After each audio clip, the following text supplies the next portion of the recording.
again. It's a rich thing. Faisal Qureshi and his wife Sana Faisal are celebrating their son Falman Qureshi's first birthday with great fanfare. And the birthday theme on Sindhi culture on his son's birthday is very much liked by the people. And it was also a unique hit idea that people love.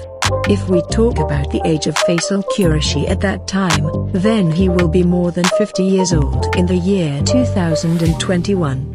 And he is still cast as a hero in dramas and films because of his health and fitness. And he has been acting in the Pakistani showbiz industry for almost 25 years. Faisal Qureshi has been married twice in his life, but his first marriage has now parted ways, but he has a daughter named Hanish Qureshi from his first wife, and she is also an actress and model like her father. His second wife is Sana Faisal, with whom he has 2 children. But in today's article, we will see that Faisal Qureshi is celebrating his son Falman Qureshi's first birthday on the theme of Sindhi Culture Day. In the birthday pictures, it can be seen that the whole family is dressed in the same clothes. So let's take a look at some beautiful pictures from his son's birthday.